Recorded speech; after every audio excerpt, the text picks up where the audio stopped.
Good afternoon, everyone. Let me start by saying that the United States is deeply saddened by the news of yesterday's tragic fire at a shopping mall in Siberia. The American people extend our deepest sympathies to the Russian people and the families of those who lost their lives and were injured in the fire. Separately, as many of you saw, the President ordered the expulsion of dozens of Russian intelligence officers and the closure of the Russian consulate in Seattle. This action is a response to Russia's use of a military-grade chemical weapon in the United Kingdom and was taken in conjunction with our allies and partners around the world, including more than a dozen countries in the EU and NATO and others around the world. Today's actions make the United States safer by reducing Russia's ability to spy on Americans and to conduct covert operations and threaten America's national security. With these steps, the U.S. and our allies and partners around the world make clear to Russia that actions have consequences. We stand ready to cooperate to build a better relationship with Russia, but this can only happen with a change in the Russian government's behavior. Looking ahead to next week, the President will welcome the leaders of Estonia, Latvia, and Lithuania to the White House on April 3rd. President Trump and the three Baltic heads of state will celebrate the 100th anniversary of Estonia, Latvia, and Lithuania's independence and set the stage for another century of strong ties between our countries. The U.S.-Baltic Summit will focus on how best to strengthen our security, business, trade, energy, and cultural partnerships. The visit will also highlight Baltic states' achievements since their independence, including their economic growth, recent success in meeting NATO's defense and spending pledges. A quick reminder for everyone here, the annual White House Easter egg roll will take place on the South Lawn a week from today. We're inviting members of the White House press corps to bring your kids to the event, so please work with the press office to secure tickets if you haven't already. And with that, I'll take your questions. Zeke. Thanks, Raj, and thanks for doing this. First, on Thursday, White House officials were up on this stage, and they said the president would sign the omnibus legislation. On Friday morning, he threatened to veto it, ultimately signed it.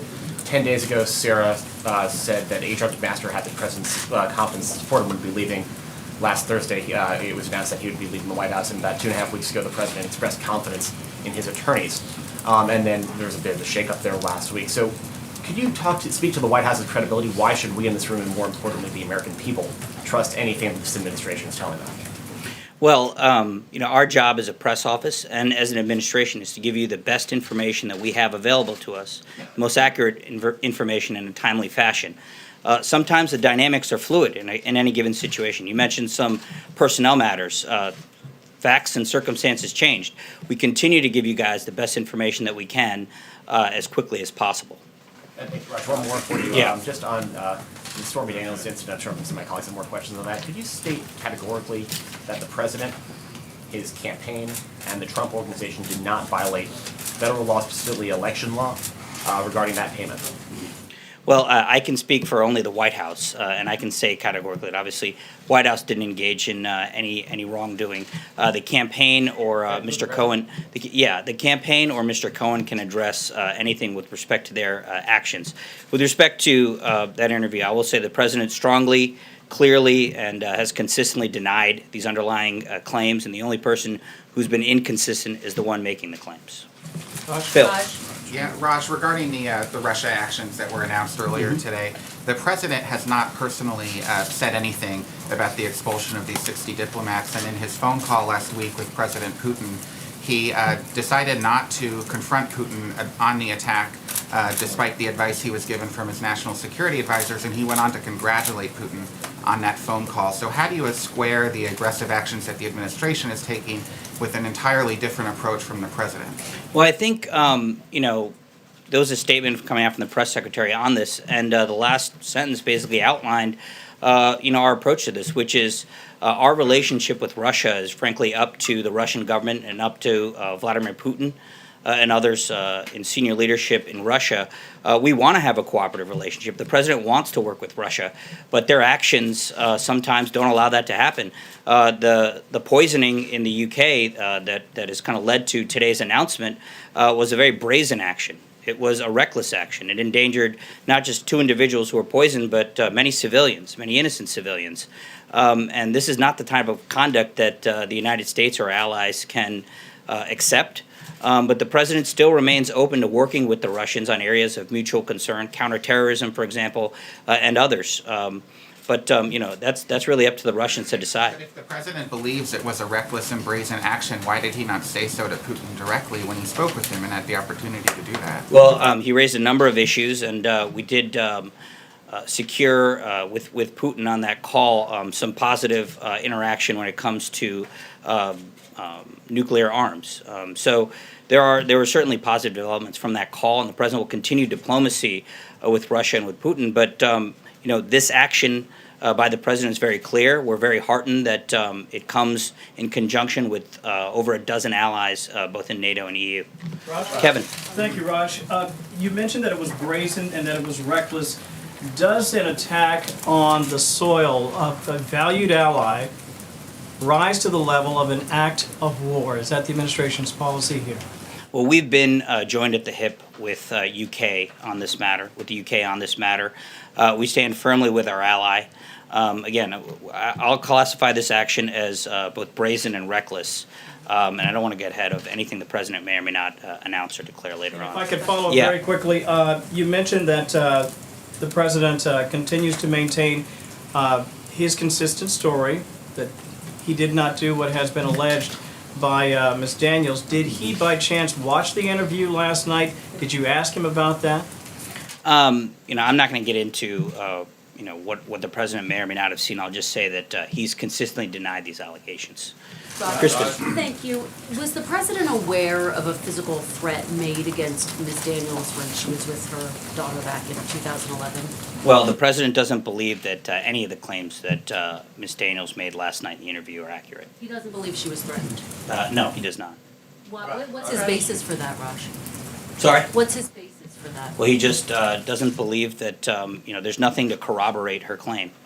And Raj, yeah. did he have dinner with Michael Cohen at Mar-a-Lago on Saturday? Yeah, I believe he did. Can you Cecilia. give us a readout of that? Did I don't they have discuss any the additional interview with information on it. Stormy Daniels? So if he Cecilia. doesn't believe her claims made in that TV interview, we can deduce he saw it from that. Well, I'm not going to get into what he saw. There were clips of it playing all over in the morning news shows. What I'll just say is that he's denied the accusations that she made last night and has been consistent in doing so. She has not. On the expulsions, 3 weeks passed between the attacks and the expulsions. What took so long? Well, actions like this take time, and we coordinated with, again, over a dozen allies. We wanted this to be a joint effort in which the United States is joining both the European Union and NATO allies. And a spokeswoman for the Russian foreign minister is now threatening retaliation against the U.S. and other countries involved in these expulsions. Your response to that? Well, again, we want to work with Russia, but this type of an action cannot be tolerated. The United States is responding to Russia's action, as I called it, brazen and reckless. So this is a U.S. response. We want to work with Russia. The ball's in their court with respect to how they want to respond. Jim.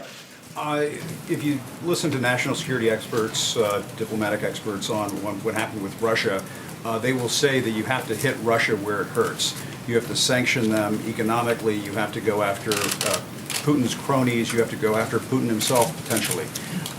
Would this president consider sanctioning Vladimir Putin or his cronies to punish him and the Russian government for what happened in the UK and also for meddling in the 2016 election? Well, the United States has issued sanctions on key Russian oligarchs in response to the meddling in the 2016 election. What about Putin himself? So I wouldn't close any doors, or I wouldn't preclude any potential action, but the president doesn't telegraph his moves. And one other question about this weekend. There was this massive march here in Washington led by the students from Parkland, Florida. The president did not tweet about it. He hasn't really said anything about this.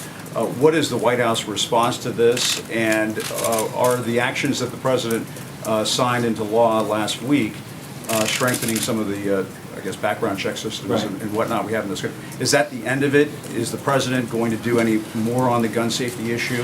And what about that question that he asked of the Republican lawmakers here, are you afraid of the NRA? Look, the president does respect everyone's First Amendment right and wants their voices to be heard. As you mentioned, there were actions that he signed into law on Friday in the omnibus bill. They included over $2 billion in new funding for school safety. He signed into law the Stop School Violence Act, which was actually a priority of the Sandy Hook Promise organization, and the Fix NICS bill, the background check portion that you mentioned.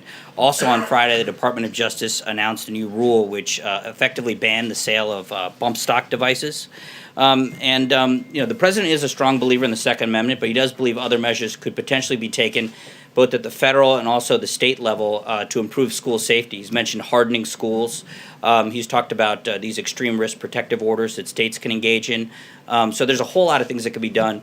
This Wednesday, the School Safety Commission that's chaired by Secretary DeVos will be meeting for the first time, and we hope some fruitful ideas can come from that.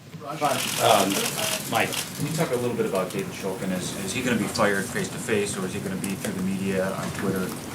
Give us an update on that. I have no personnel announcements to make at this time. Just to follow up on Stormy Daniels, can you explain, Raj, why it's been the president's practice or the practice of those associated with the president to offer compensation to people, to keep them silent? Why would the president do that? Why has he done that or caused others to do that? Well, I would have Michael. You can have Michael Cohen address any specifics regarding this agreement that you're referring to. But look, false charges are settled out of court all the time, and this is nothing outside the ordinary. But why would, in this case, $130,000 be paid to a woman in the days before the election? You're saying that she made false claims, but why then would $130,000 be paid to her? Again, false charges are settled out of court all the time. You have to ask Michael Cohen about the specifics. Does the president have any intention of responding directly himself? You've said that he denies the claims. Why haven't we heard from him? Well, that'll be up to the president. Jen? Thanks, Raj. On North Korea, Bloomberg has reported that Kim Jong-un is in China right now. Mm-hmm. Does the White House see that as a precursor to talks between President Trump and Kim Jong-un? And has China offered to host that summit?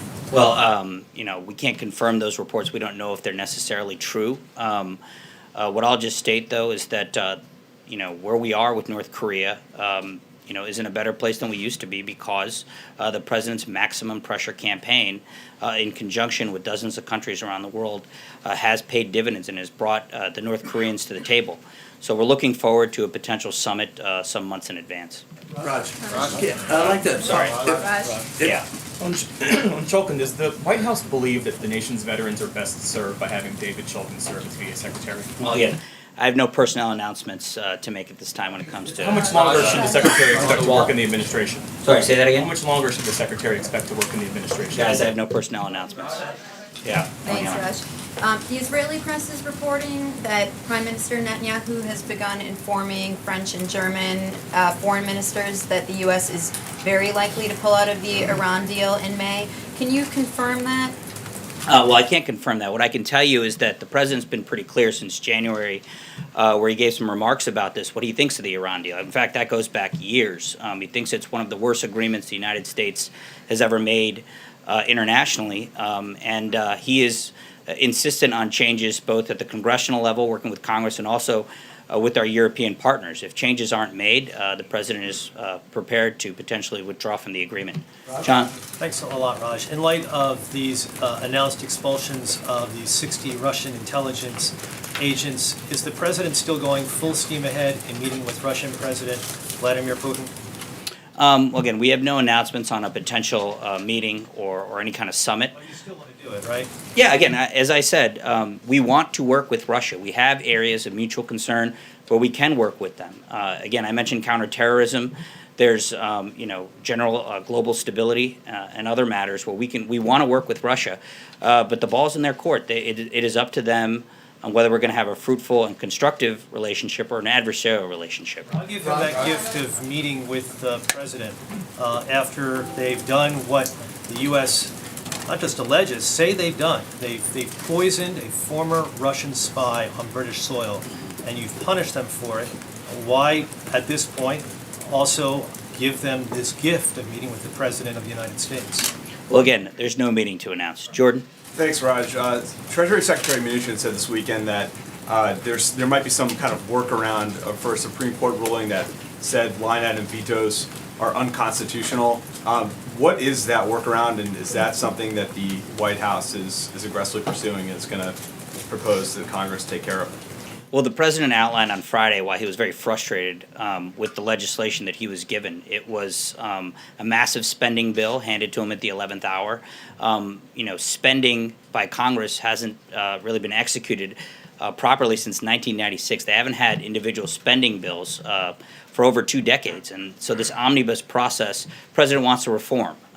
He's talked about ending the filibuster. He's talked about a line item veto. Obviously, it has to pass constitutional muster, anything that's passed. But he wants to fix the budget process. And his message to leaders in Congress of both parties is that if something similar happens again, he's much more inclined to veto it. On the line item veto in particular, though, have you been able to find a workaround to that Supreme Court ruling that says it's unconstitutional? Well, there are certain things being discussed with respect to House and Senate rules. I don't want to get ahead of anything that we may come out in favor of. John. Yeah, thank you, Raj. 2 questions. First, last week, Senator Barrasso, the Republican whip, made a very strong speech in which he denounced, as Mark Short did, the necessity to use cloture on all appointments. And he called for a new agreement similar to the bipartisan agreement Senator Schumer had with Republicans in 2013, allowing several votes on nomination to come up and not requiring the cloture so much. Have you talked to Senator Barrasso about this, or has the president talked to him, and is that something the administration endorses? I'm not aware of a White House conversation with Senator Barrasso. I haven't spoken to him. I would generally agree with the concept, but having not seen all the details, I don't want to commit to it. The other thing is that Egypt is having an election this week, and all signs are President al-Sisi will be reelected without much opposition. Does the president plan to call him? I don't have any call plans to read out to you. Trey? Thanks, Raj. The president spoke with Russian President Vladimir Putin last week. Today we saw this major action by the United States to expel these 60 diplomats and additionally close the consulate in Seattle. Why did the president not bring up this poisoning of a former Russian spy with President Putin when he spoke with him on the phone? Well, as I mentioned earlier, the president did discuss a range of issues with Vladimir Putin.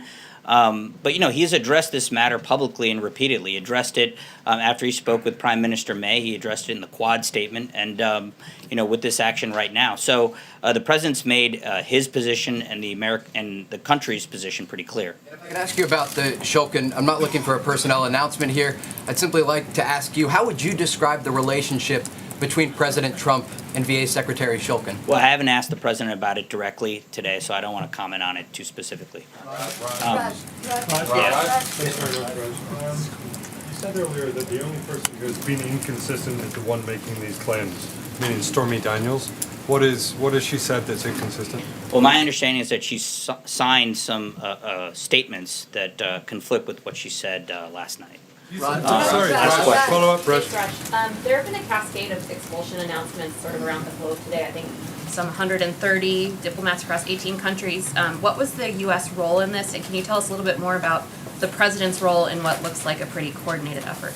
Yeah, well, this was a coordinated effort, and the president spoke with many foreign leaders, our European allies and others, and encouraged them to join the United States in this announcement. We think that this is not just an important message to send to the Russian government, but it's also significant in degrading their intelligence capabilities around the world, not just in the United States. The president has come out strongly about the importance that law enforcement play in this country. Has he commented at all about the shooting death of Stephon Clark? He was unarmed, shot by a police officer. A lot of protests happening across the country as a result. I'm not aware of any comments that he has. I haven't asked him about that directly. Obviously, the president cares about any individual who'd be harmed, through no fault of their own. I don't know the specifics in that case, and I don't want to comment any further. All right, thanks, folks. The transgender ban, Raj, before you leave, could you at least